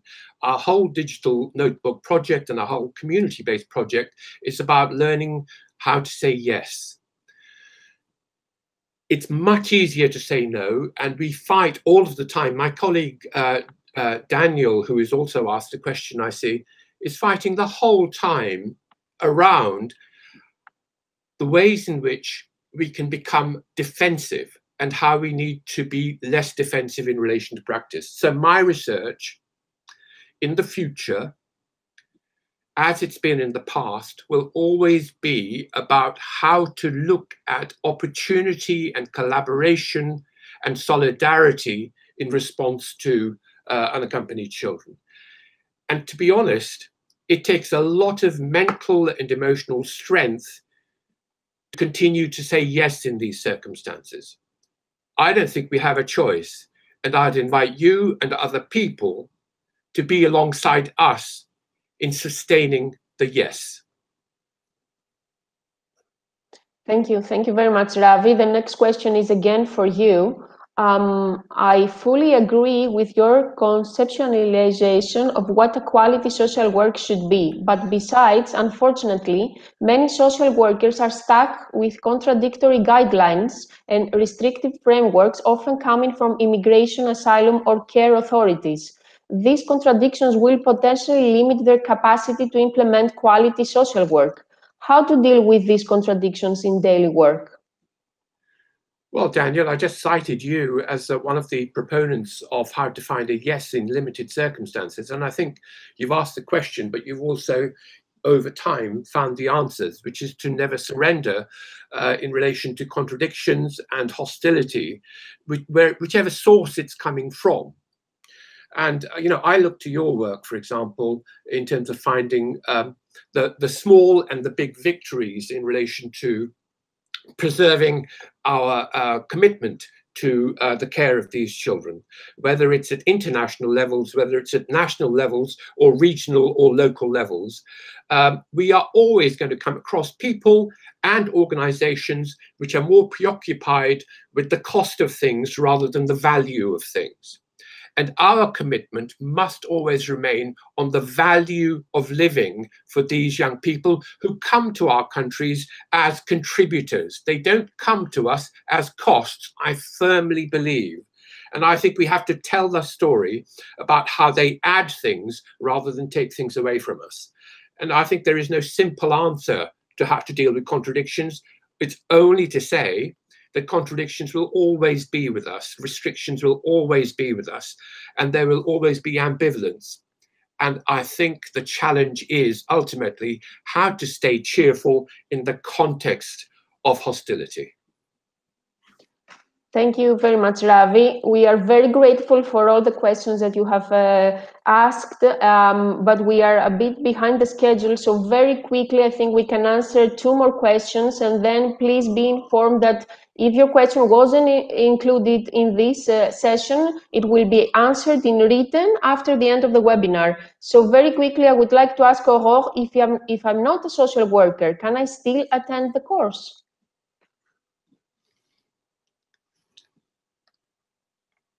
So we've created a notebook for social workers, educators, and volunteers working with unaccompanied minors on a daily basis, whatever their level of experience with these young people. So if you're not strictly speaking a social worker, but you're a professional working or willing to work with unaccompanied minors, then you're absolutely at the right place. Thank you. Thank you very much. Very useful. The last question is for Laura. Why did you choose a European training when support depends on the legislative framework, which is different from one country to another? The very beginning of this webinar, we have decided to work together on the question of the daily companionship of the young people supported by social workers. And this was a challenge common to all the European partners, all the social workers across Europe working with unaccompanied minors. So we decided to work on this question, and this the results of this project shows us that we were right. It's important that even if though there are differences across the countries in terms of legal frameworks, of course, that impact on the practices. When it comes to the daily companionship, we can share inspiring practices together and learn from one another. Perfect. Thank you very much. Thank you all for your answers. We are very sorry for being a bit late in the schedule, but just stay with us for a few closing remarks. So I give the floor to you, Laura. Thank you very much, Annika. Thank you for all your questions. We are behind schedule, so we are now arriving at the end of our time together this morning. We hope that you have enjoyed it. And on behalf of the community of practices and knowledge, we would like to share some final 3 messages to you that are at the heart of our digital notebook.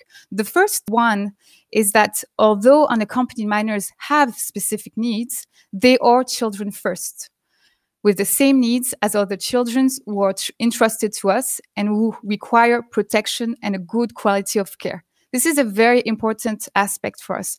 The second is that, as I was saying, despite national differences, social workers across countries can share a common professional language when it comes to the daily care of unaccompanied minors and learn from one another across the different countries and enrich their professional practices.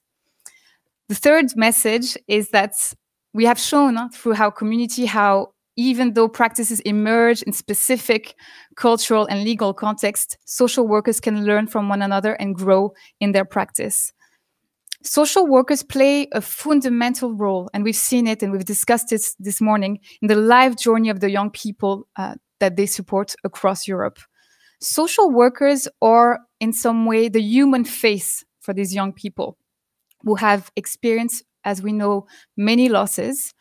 The social workers in some way become the companions for these children who can consider the child's whole journey as a whole, from the past to the future, and we can bring back to these children stability, continuity, and trust. So these are the important messages that we wanted to share on behalf of all our community. Many of them are here present today. Of course, we know that the situation in Europe today across countries is not on equal footing when it comes to the welcoming and reception of unaccompanied minors. And we wish very much that each unaccompanied minor in Europe is shown dignity, respect, kindness, and that he or she benefits from a high quality of care that will allow each one of them to blossom in their life. In that respect, we wish that organizations like ours around that are present today can be supported to do so. How do we support social workers so they can face the child rather than face the administrative papers that we talked about? How do we support them so that they have time to reflect on their own work, to find solutions, and to constantly improve their practice? We think that on this second aspect, our digital notebook will be useful in providing some answers, some concrete answers. On behalf again of our community and to all the organizations that are present here today, we wish you the best as you continue your mission towards these children. We live in challenging time. Ravi Kohli was mentioning it. To do so with COVID-19, to do so also with the way that unaccompanied minors are treated in Greece, Italy, Germany, and other countries in Europe. So we invite you to adapt and to evolve, continue adapting and evolving to the challenges you face as you accompany these children. We know these are difficult times, but your role as social workers and organizations are really crucial. Finally, to close this event, we would like to give a few acknowledgements and especially thank all of those that have contributed to the realization of this project. To start with, a big thank you to the project team, which you can see the names here, and a special thanks to Aurore Capriles, our instructional designer, to Professor Ravi Kohli, and to Hélène Jevdjenjevic, who were both our researcher and key field expert who have co-written the contents of the digital notebook with, I must say, commitment and passion. Thank you also to the pedagogical committee, the production crew, and all of those that have contributed to this important work. Most importantly, a big thank you as well to all our social workers from the community of practices and knowledge, without whom, I think you've understood it, this project would have never seen the light. And in particular, you can see here all the logos, in particular, all our partners and their organizations.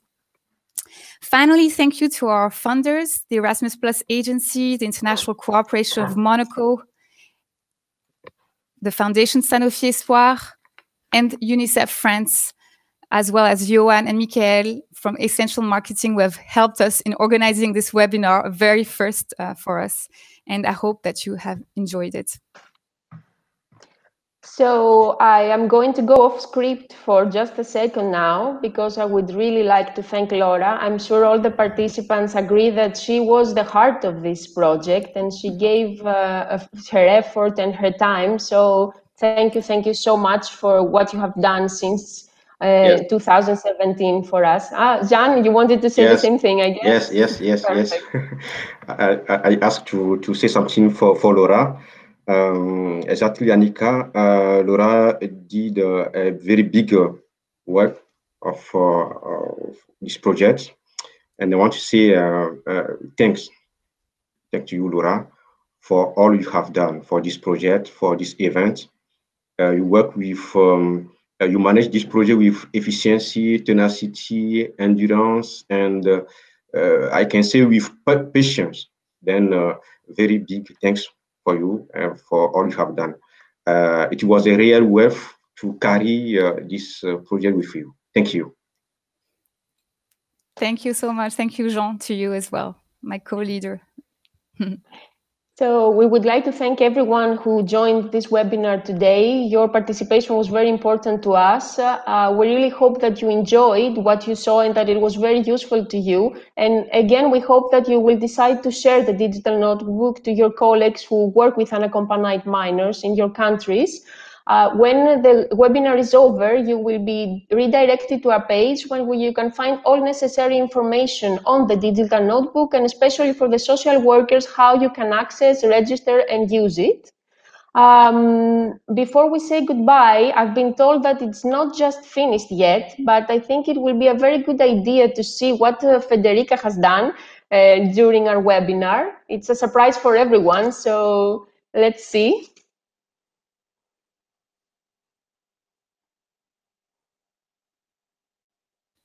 Wow. Really nice. Thank you, Federica. Thank you, Federica. Wow, it's very impressive. Thank you so much for this. So goodbye, everyone. Stay safe. Thank you for your participation. Goodbye. Thank you all.